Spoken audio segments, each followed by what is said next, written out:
slain lamb that they had to sacrifice before at Pesach, and um, he sat down with the 12. He sat down with the 12, and they were observing the Pesach, the Passover, and he also instituted the blood, the wine that represented his blood, the bread that represented his flesh. Okay, so this is them observing. Okay, throughout the years, even after Yahusha, Messiah, had died and then had risen again. Okay, but so if you could read for me John verse 17. And in declaring this, I do not praise you, since you come together not for the better, but for the worse. Okay, so Shaul, the apostle Shaul, or the apostle Paul, okay, he's catching wind on what's happening in the congregation, in the assembly. All right, so now let's put it into a little bit of perspective here. Okay, and we know that Shaul, he had revelation from our Messiah, Yahushua, correct? Yeah? He revealed himself to him. He even also gave him, told him some secrets, which, Shaul didn't keep. Right? So, with that said, all right, and do we believe that he also is a spokesman? Is he a spokesman of Yahushua? Is he a disciple? Yes, I mean, he's revealing, he's speaking, he's teaching the good news, and Yahushua told him, go and proclaim this as well, and he's going out there and he's teaching now. Okay, so he's a man which he also has authority. Okay, teaching his word. Okay, so now if he's coming, imagine he here, okay, or even, Messiah seeing what's going on, and he says, okay, and in declaring this, I do not praise you. Just sit back and think about that for a moment, Shaul in authority, recognizing what's going on in the body, and he's like, I do not praise you. I'm not here to give you a good report. Okay. Why? Because the reason why he doesn't praise is because the reason of your coming together is for the worse. It's not for the betterment. Okay. He says you guys come together for the worse. Your intention isn't to come here to upbuild. Shaul, he talks a lot about upbuilding the congregation,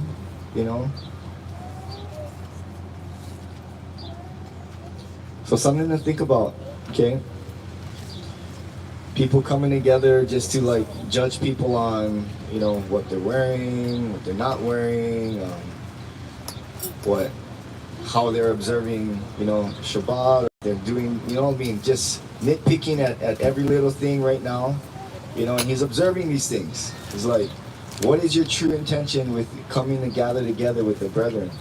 Okay? So we're supposed to be coming together, especially at this feast, for the better. Okay? Verse 18, John.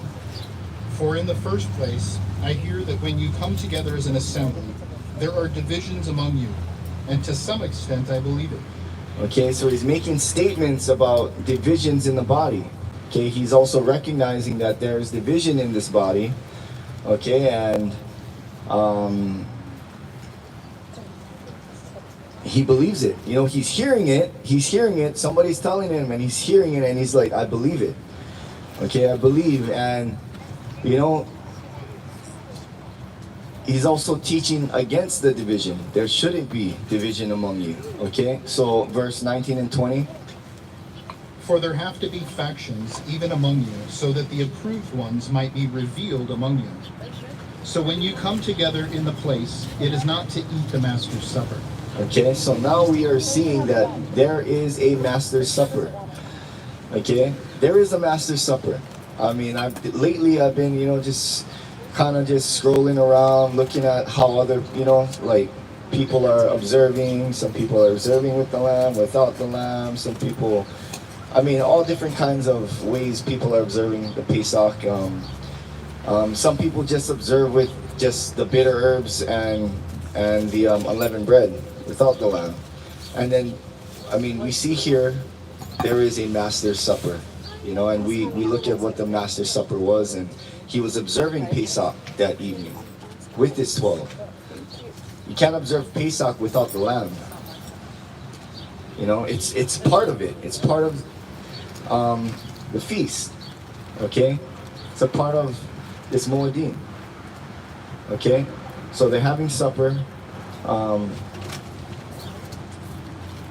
So when you come together in one place, it is not to eat the Master's Supper. So you're coming, okay, with again other intentions, other motives. Okay, it's for the worse, he's saying, and it's for other intentions as well. All right. So verse 21. For when you eat, each one takes his own supper first, and one is hungry and another is drunk.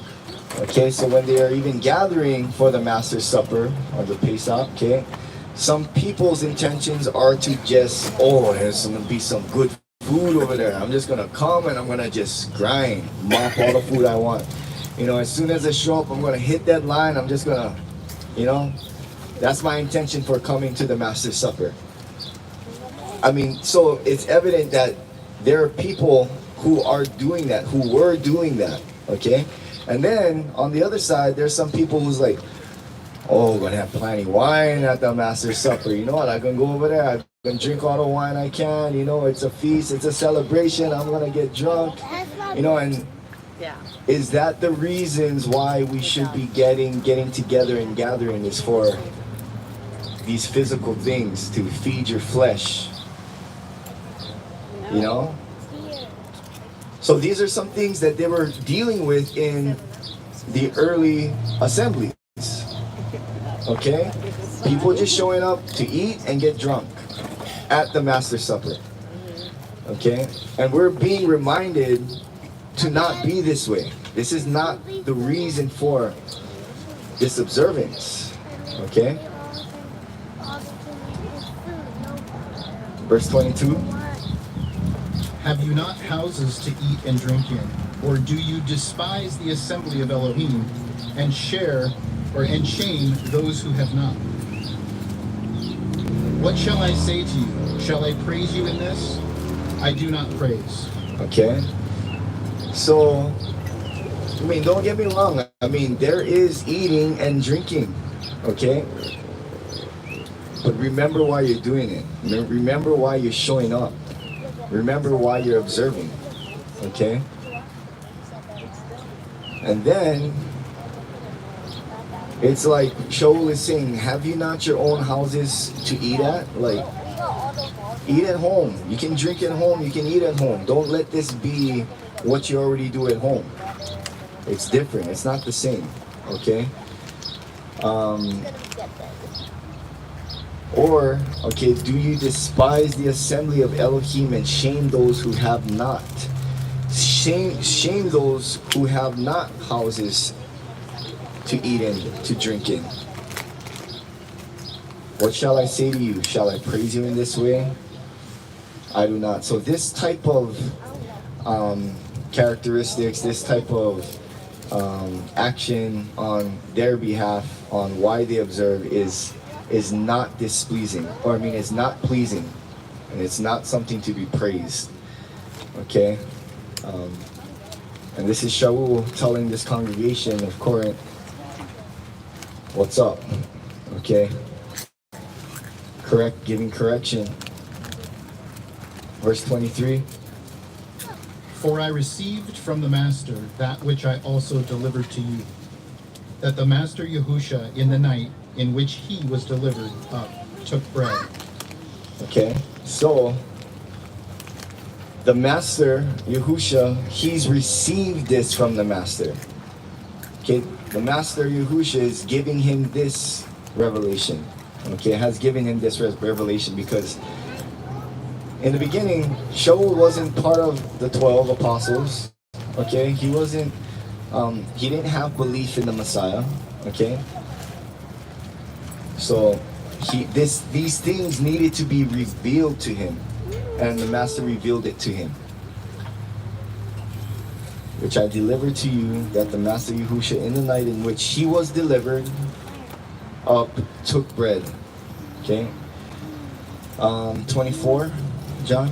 And having given thanks, he broke it and said, "Take it, eat.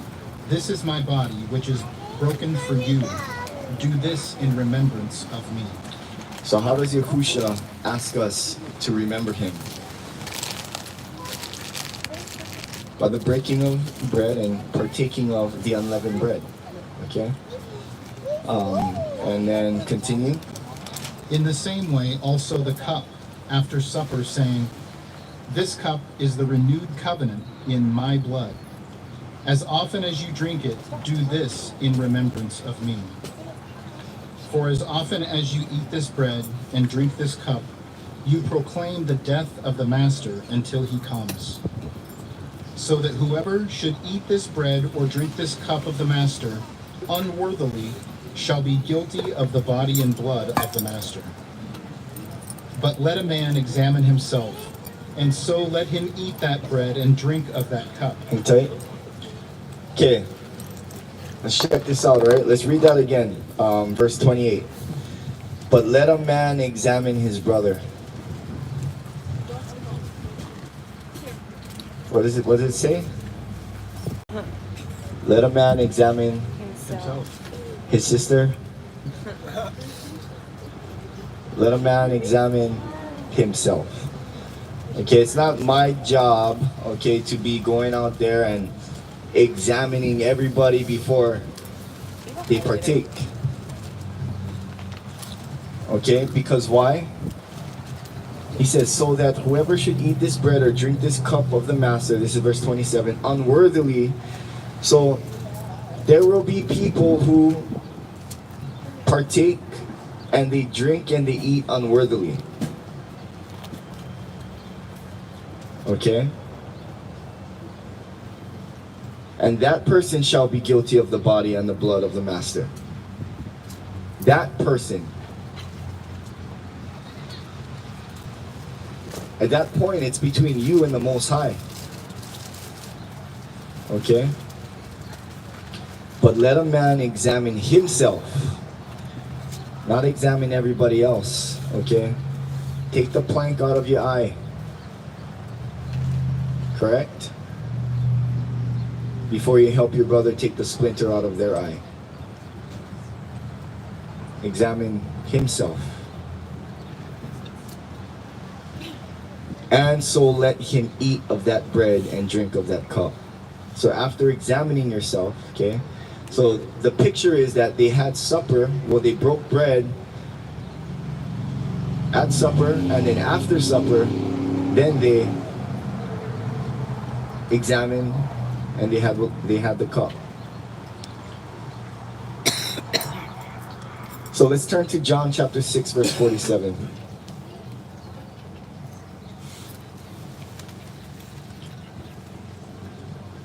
And let's really grasp how important Yahushua's flesh and his blood is, and what he says and teaches about it. So John chapter 6 verse 47, I'll read this down. It says, truly, truly, I say to you, he who believes in me possesses everlasting life. So this is truth. If you believe in me, you will possess everlasting life. Truly, truly, I say to you, Yahushua says, I am the bread of life. He's calling himself the bread of life. Okay? Your fathers ate the manna in the wilderness and they died. This is the bread which comes down out of the heavens so that anyone might eat of it and not die. So the bread which comes down out of the heaven, he's saying, I'm the bread that's coming out of the heavens now. Okay, and if you eat of it, okay, anyone might eat of it and not die. Okay, so he came for all flesh, okay, for all to have an opportunity Okay? And he goes on to say, I am the living bread which came down out of the heaven. He is the bread. If anyone eats of this bread, he shall live forever. Okay? You shall live forever if you eat of this bread. If you eat of this bread that's coming down out of the heavens.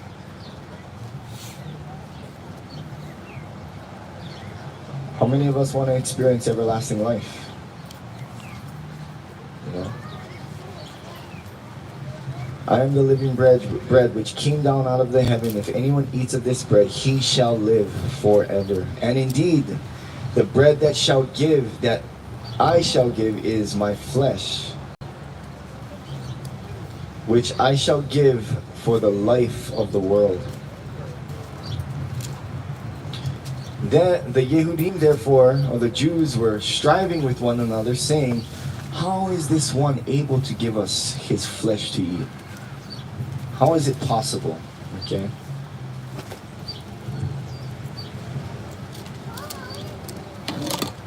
Yahushua therefore said to them, truly, truly, I say to you, unless you eat of the flesh of the Son of Adam and drink his blood, you possess no life in yourself. He who eats my flesh and drinks my blood possesses everlasting life, and I shall raise him up in the last day. For my flesh is truly food. For my flesh is truly food, and my blood is truly drink. He who eats my flesh and drinks my blood stays in me, and in him, and I in him. As the living Father sent me, and I live because of the Father, so he who feeds on me shall live because of me. This is the bread which came down out of the heaven, not as your fathers ate the manna and died. He who eats this bread shall live forever. He said this in a congregation teaching in Capernaum. Okay? So, his flesh, his blood, he's saying you need to be partaking of this if you want everlasting life. Okay? And if we believe in him, then we are going to partake in it. Let's turn back to 1 Corinthians chapter 11, John.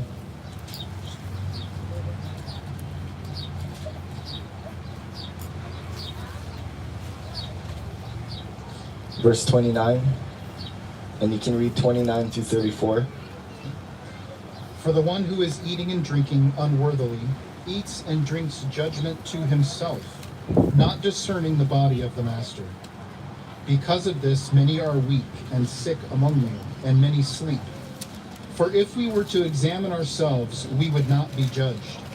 But when we are judged, we are disciplined by the Master, that we should not be condemned with the world. So then, my brothers, when you come together to eat, wait for one another. And if anyone is hungry, let him eat at home, lest you come together for judgment. And the rest I shall set in order when I come. Okay, so, if we're going to be eating, as the sun goes down, and you're going to be hungry at Pesach, go eat before you come so that you're not, the only thing you're thinking about when your stomach is turning is, oh man, I'm so hungry. That's not the reason, all right? Make sure you feed yourself prior, okay?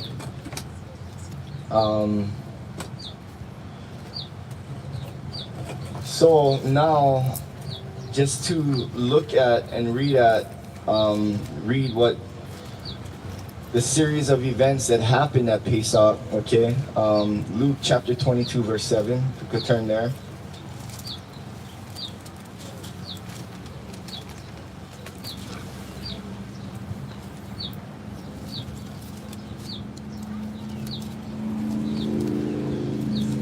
Okay, it says, and the day of unleavened bread came when the Pesach had to be slaughtered. And he sent Kepha, Peter, and Yohanan, saying, go and prepare the Pesach for us to eat. He said to him, "Where do you wish us to prepare?" Okay. So, as far as like I know how I understand it, right, is that it's Passover before sunset, right? And as soon as the sun goes down, it starts actually the Feast of Unleavened Bread. Yeah, that's how it works, right? Passover, as soon as the sun sets, Feast of Unleavened Bread. Okay, it just flows right into it. Okay. And he sent Kepha and Yohanan, saying, "Go and prepare the Pesach for us to eat." And they said to him, "Where do you wish to prepare?" Okay, so they're obviously observing Passover, okay, the Pesach, all right, in appointed time.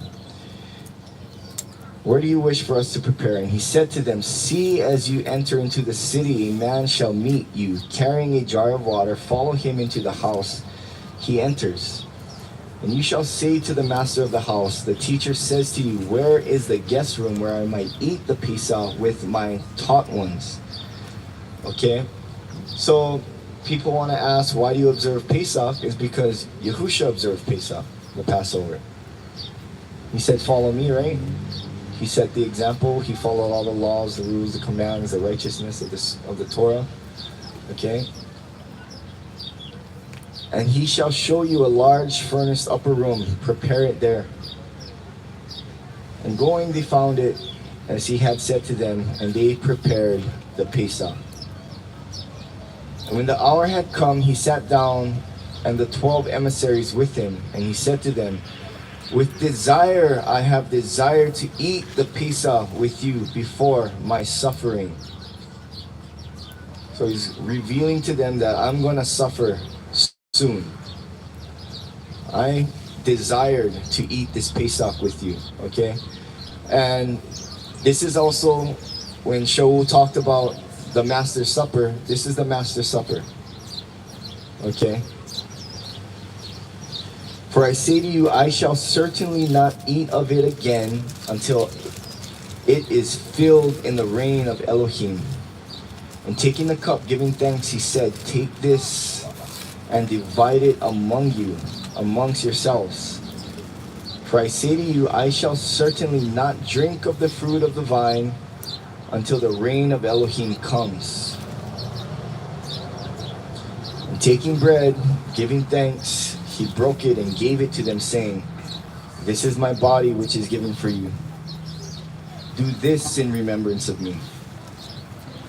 Okay, so he doesn't tell us to observe Good Friday or observe Resurrection Day or Easter or all these other pagan things and holidays, and he's saying, "Do this in remembrance of me." Likewise, the cup also after supper, saying, "This cup is the renewed covenant in my blood, which is shed for you. But see, the hand of him delivering me up is with me on the table. For indeed the Son of Adam goes as it has been decreed, but woe to that man by whom he is delivered, who is delivered up." And they began to ask amongst themselves, which of them could be who was about to do this. Okay, so I just wanted to point out the institution of the bread being his flesh, the fruit of the vine, the cup being his blood, okay, and the things that he wanted us and how he wanted us to remember him by, okay. And now, okay, just looking at and reflecting on the examination part, okay, because we should be in deep examination prior to the Pesach. Like, we don't just examine right when we have the cup in front of us. We start examining now, okay? So, let's look at 1 Corinthians chapter 6, verse 9.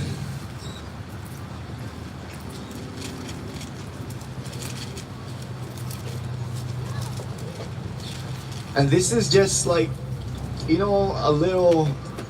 little checklist on how we can actually start examining ourselves. Like, where do we start? You might not know where to start. But Shaul is gonna talk about how you can start. Okay, things to look for. 1 Corinthians chapter 6, 9, John, just verse 9. Do you not know that the unrighteous shall not inherit the reign of Elohim? Do not be deceived. Neither those who whore, nor idolaters, nor adulterers, nor effeminate, nor homosexuals, nor thief. Okay, so the unrighteous, okay, cannot inherit the reign. You cannot be an unrighteous being and think you can and practice unrighteousness and inherit the reign of Elohim. Okay? Do not be deceived, he says. Neither those who whore, nor idolaters, nor adulterers, nor effeminate, nor homosexuals. Okay, what does unrighteousness mean? It means you being disobedient to the scriptures, to the word. Okay? So we want to be obedient children. And what is sin? Sin is the transgression of the Torah, of the laws.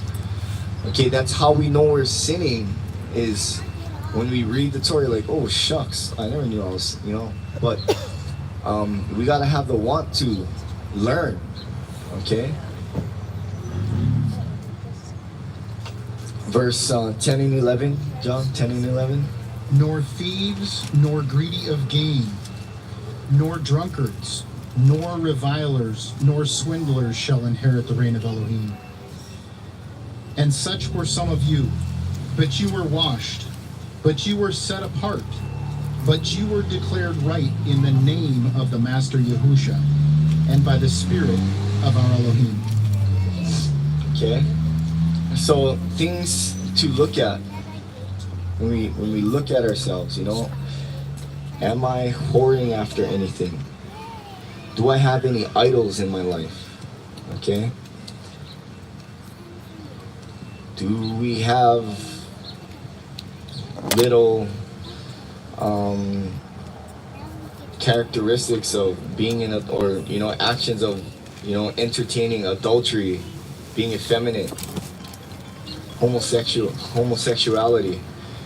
Okay, you cannot be practicing any of these things. Do I steal?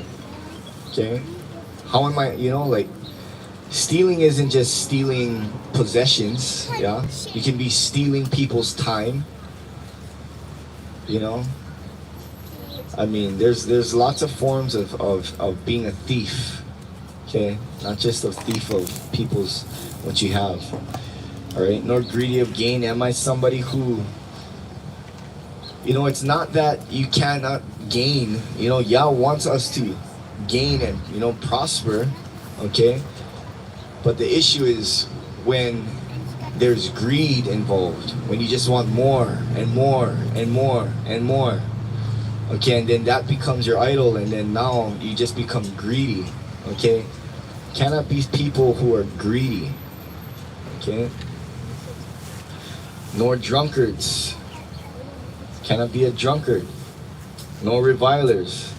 Revilers, people who use abusive language. Okay, do I use this type of language when I talk, when I speak? Am I a reviler? Swindlers, people who are deceptive, shall inherit the reign of Elohim. You cannot be acting this way and expect to inherit the reign, because the truth is you will not. Okay? So examine this. And such were some of you. You used to be this way. Okay? I don't know where everybody's at. So such maybe are some of you still. So maybe some of us got to make some changes. Okay?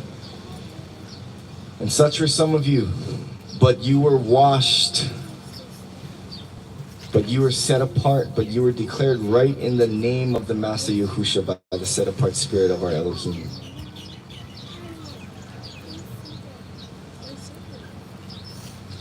So as a true disciple of Yahushua, we need to be living righteously. We are to be obedient and live according to the scriptures. Because we were separated from the people of the world. So we don't be separated from the people of the world and still act like the people of the world. Okay. Galatians chapter 5 verse 19.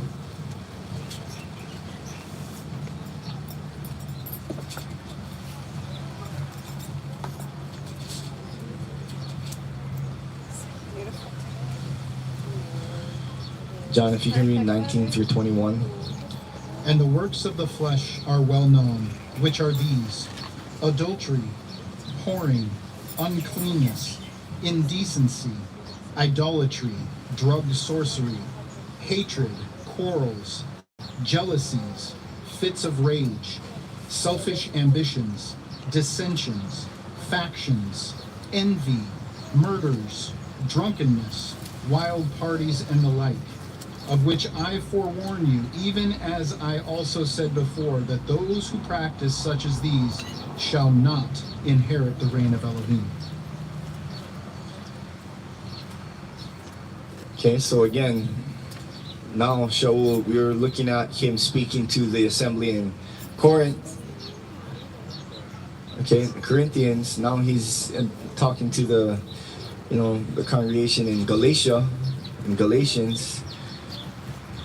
Okay. He says, I mean, this is a whole laundry list of things, but same thing. He's not saying anything different from assembly to assembly. The works of the flesh are well known. Okay, we got to put off the flesh. The flesh, adultery, whoring, uncleanness, indecency. Okay. Some people, when they look at uncleanness, they're like, oh, that's just taking a shower. Okay, I'm going to take a shower now, brush my teeth, wash my hair, maybe cut my nails, whatever it is, right? But that's not what the scriptures talk about as being clean. We got to learn what being clean requires more than just taking care of your outside physical body. It's taking care of the inside of the body, things that you're actually feeding your bodies, because there is in the scriptures, it talks about unclean food. Okay, which is why we don't, in this walk, we don't eat unclean food anymore. The pigs, the shrimps, the crabs, the lobsters, eating these types of foods is an abomination to our Heavenly Father. All right. Indecencies, okay? Clothes you wear, how you, it's what you're wearing, your garments. Is it decent? Is it indecent? Okay. Idolatry, drug sorcery. Thinking that taking, drugs or forms of ways in doing things that mixing potions, whatever, think that it's going to get you closer, get you more spiritual, get you more in tune or in touch with the spirit. Drug sorcery, spiritism, what it's also called, divination, is drug sorcery. Hatred is a work of the flesh. Do you hate anybody right now? Is there somebody that you really, that you cannot stand? You cannot have hatred. Quarrels, we cannot be quarreling with our brothers. Jealousies, fits of rage. Okay, think about the last time you may have had a fit of rage. These are all works of the flesh. I started thinking about that. Fits of rage.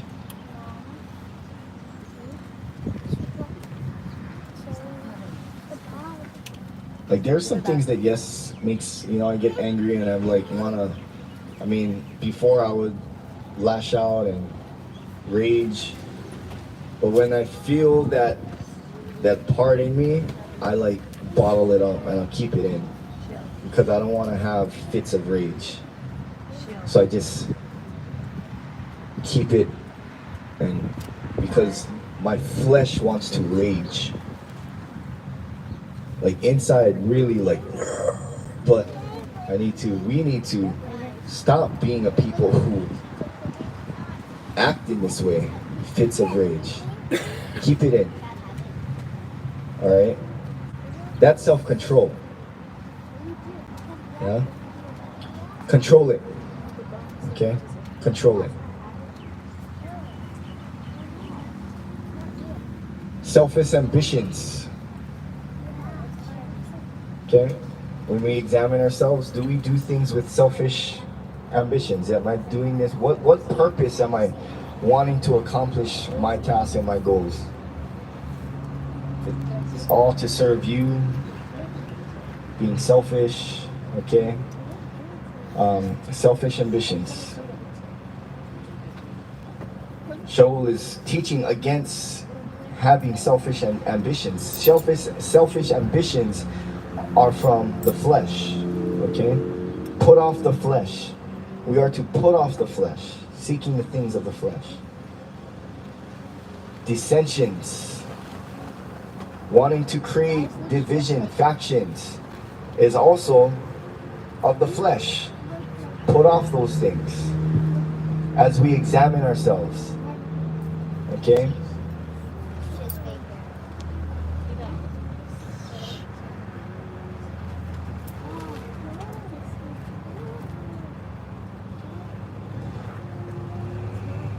Then we turn to Ephesians chapter 5, verse 3. Ephesians 5, verse 3. John, if you can read 3 through 5. But whoring and all uncleanness or greed of gain, let it not even be named among you, as is proper among set apart ones. Okay, hang tight. So, same message from the congregation in Corinth, the congregation in Galatia, now the congregation at Ephesus. Okay? Same message. Alright? Continue. Neither filthiness, nor foolish talking, nor coarse jesting, which are not fitting, but rather thanksgiving.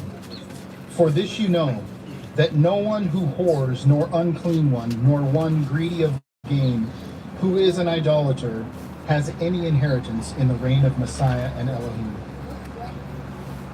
Okay, so what is he doing? What has he been doing here throughout all the congregations?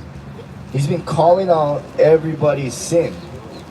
He's been calling out everybody's actions. He's been calling out how people act within the body. Okay? He's calling everybody out. Why is he calling everybody out? Because, I mean, why would somebody call these things out? Because he cares. He wants peace in the body. Okay? And he wants them to ultimately make corrections in their life.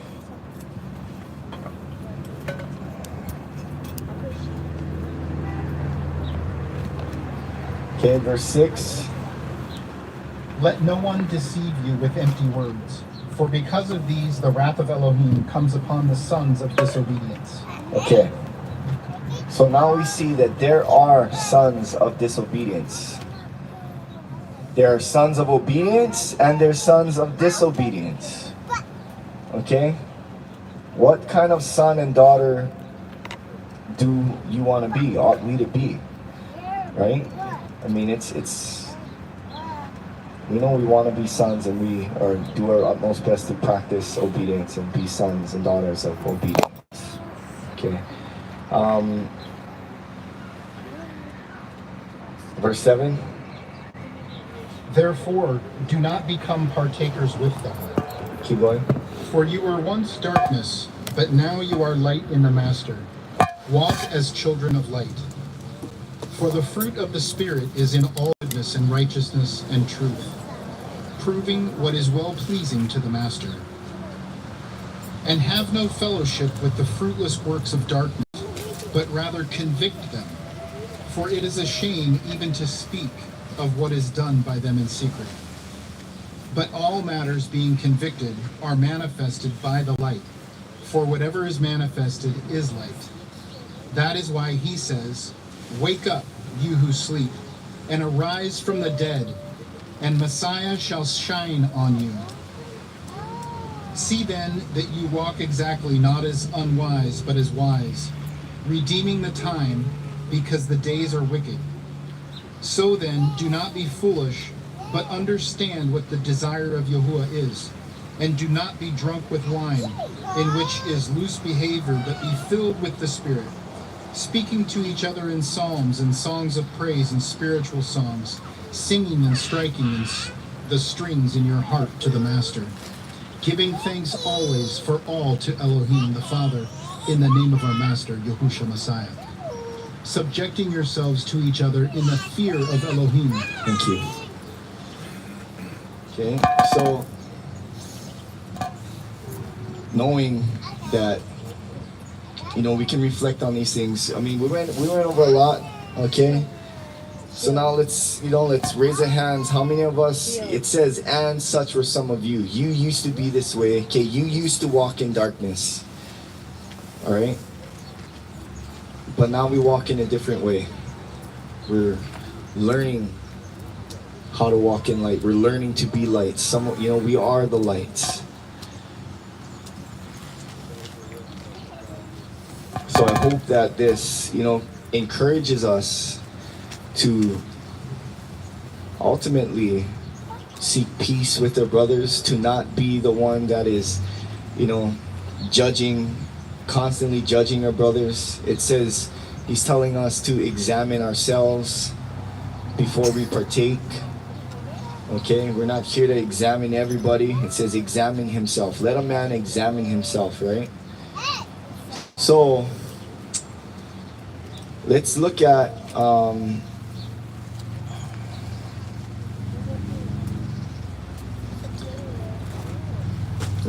Hebrews chapter 10 verse 24.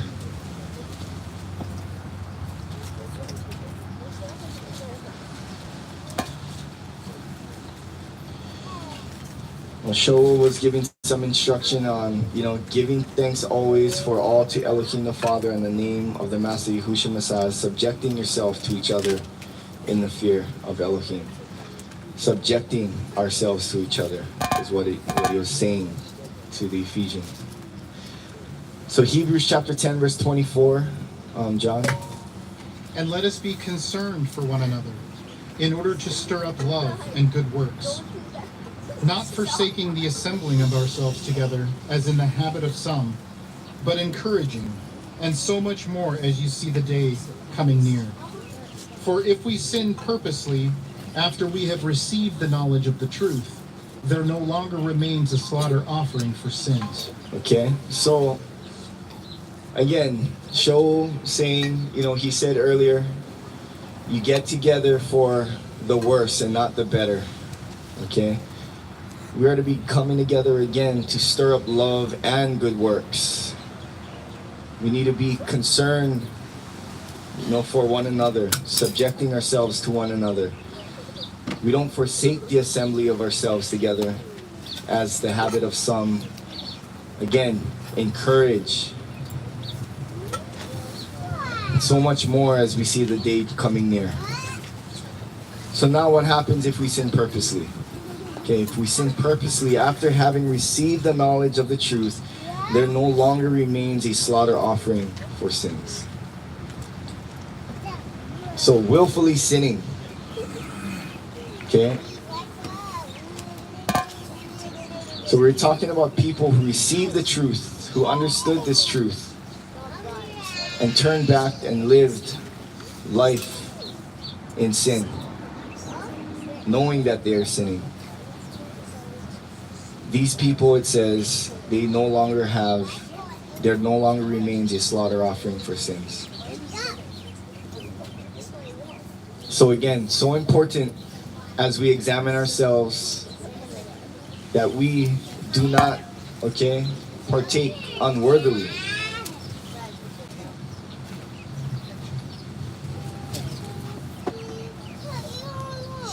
Verse 27 and 28, John. But some fearsome anticipation of judgment, and a fierce fire which is about to consume the opponents. Anyone who has disregarded the Torah of Moshe dies without compassion on the witness of 2 or 3 witnesses.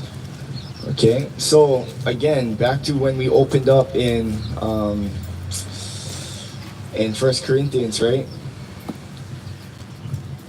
Some people will drink judgment onto themselves and eat judgment onto themselves. Okay? But that's not between me and that person. That's between them and the Most High. Okay? But some fearsome anticipation of judgment and a fierce fire which is about to consume the opponents. 29.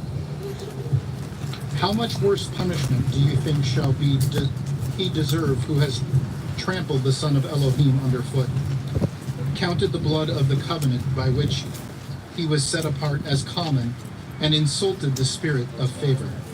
Okay, so again, tying it right back to drinking unworthily, partaking unworthily.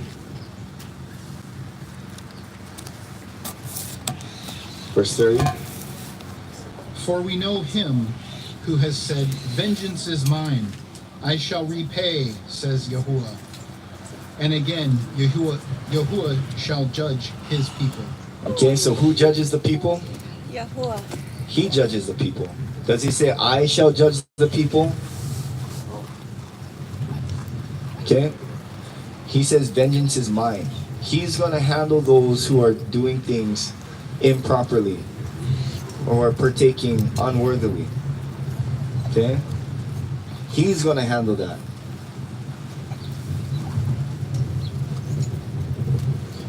Um, 31, John. It is fearsome to fall into the hands of the living Elohim. Okay. And you can read through 36, sir. But remember the former days, when after you were enlightened, you endured a great struggle with sufferings. On the one hand, you were exposed to reproaches and pressures, and on the other hand, you became sharers with those who were so treated. For you sympathized with me in my chains, and you accepted with joy the seizure of your possessions, knowing that you have a better and a lasting possession for yourselves in the heavens.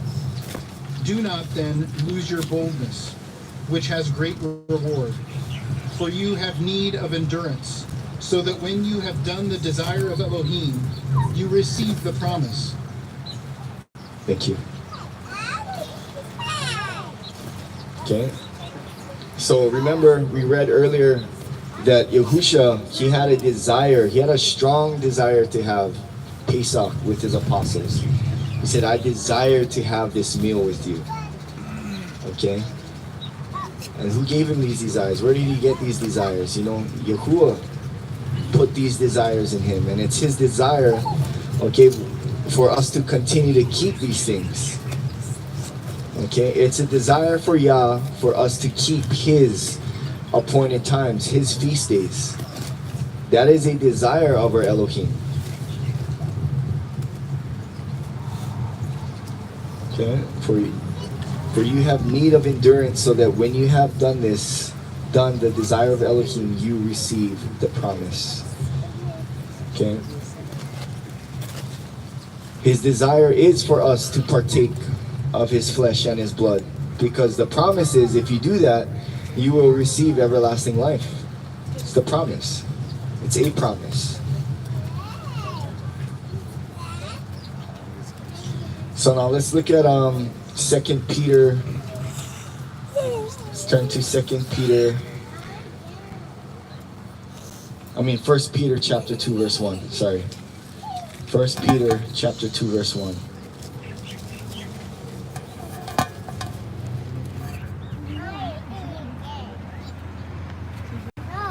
It says, having put aside then all evil and all deceit and hypocrisies and envying and all evil words. Okay?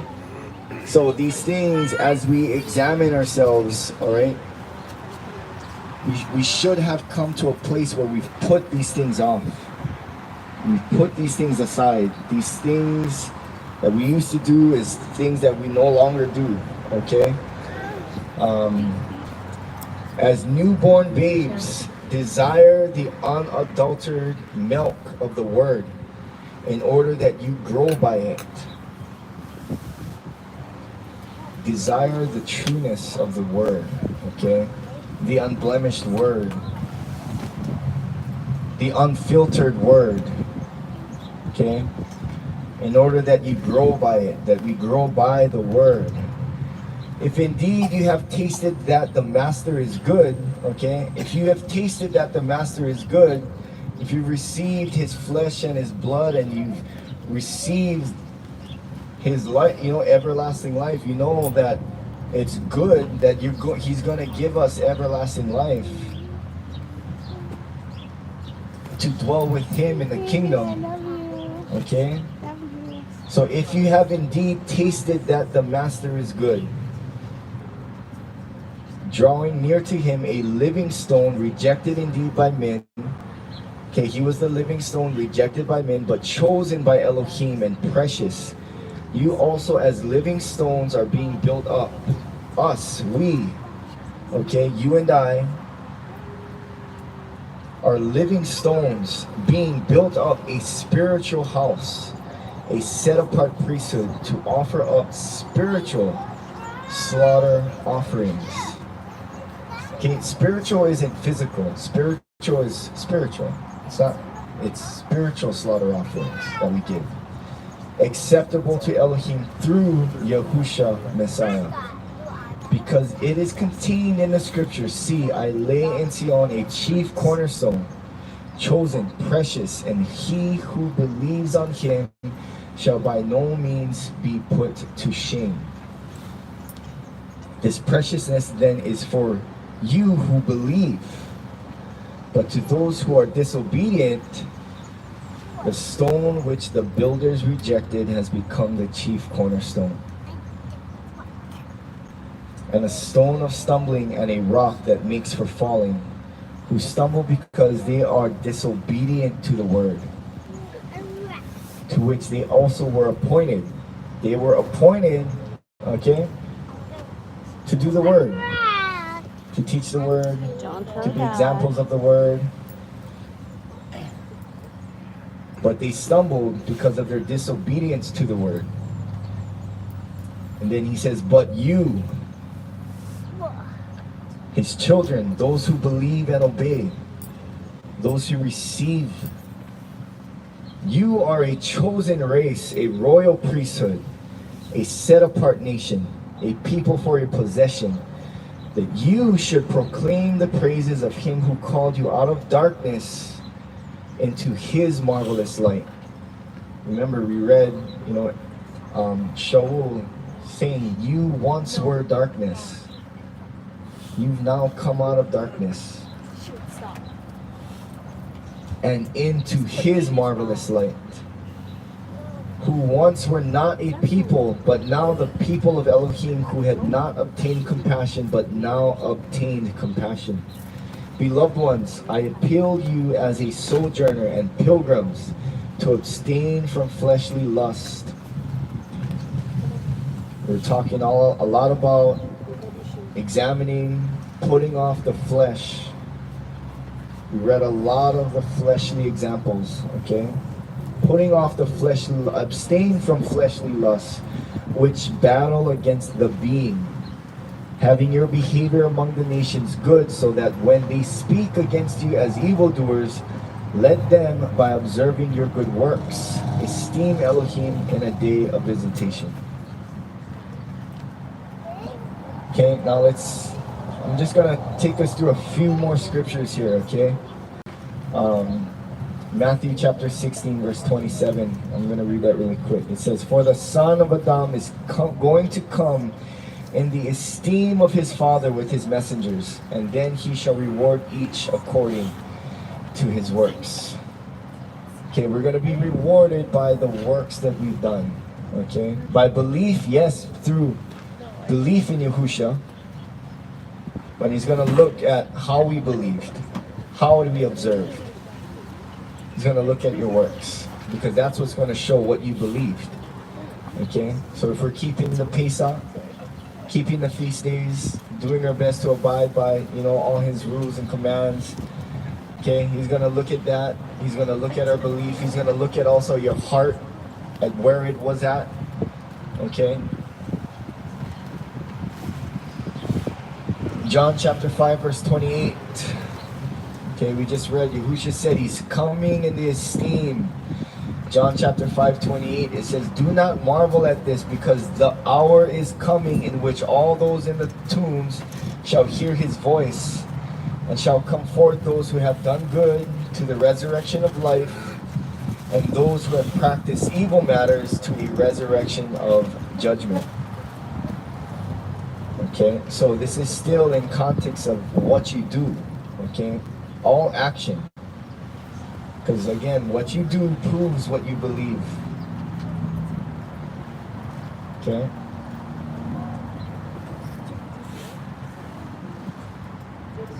Second Corinthians chapter 5 verse 9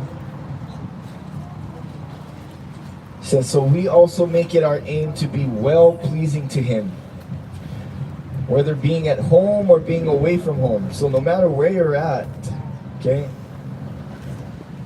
make it your point to be well pleasing to him. So even in the body and out of the body. For we all have to appear before the judgment seat of Messiah.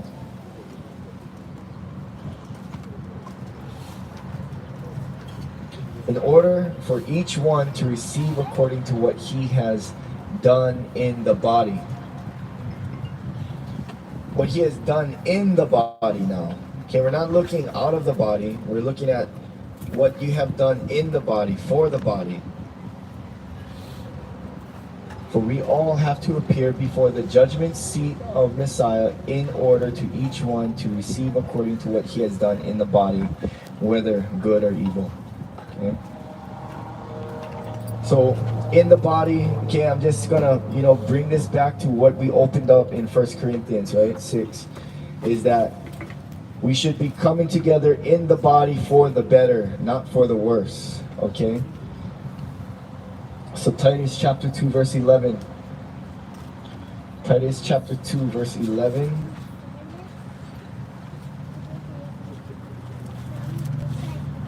It says, for the saving gift of Elohim has appeared to all men, instructing us to renounce wickedness and worldly lust, and to live sensibly, righteously, and reverently in the present age, looking for the blessed expectation and esteemed appearance of the great Elohim and our Savior Yahushua Messiah, who gave himself for us to redeem us from all lawlessness, and to cleanse us for himself a people, his own possession, ardent for good works.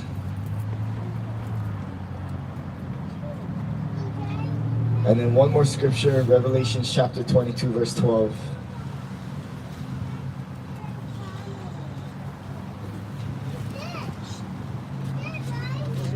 John, if you could read 12 through 14. And see, I am coming speedily, and my reward is with me, to give to each according to his work. I am the Aleph and the Tav, the beginning and the end, the first and the last. Blessed are those doing his commands, so that the authority shall be theirs unto the tree of life, and to enter through the gates into the city. Okay, so what should we be doing when Yahushua returns? What is he saying we should be doing? And my reward is with me to give to each according to his work. Blessed are those doing the commands, verse 14. Okay, we are to be doing his commands. He commands his believers to partake of his blood, of the cup, of the bread, He says, this is everlasting life. What is the reward? A part of that reward is the everlasting life. How do you receive that everlasting life? By doing,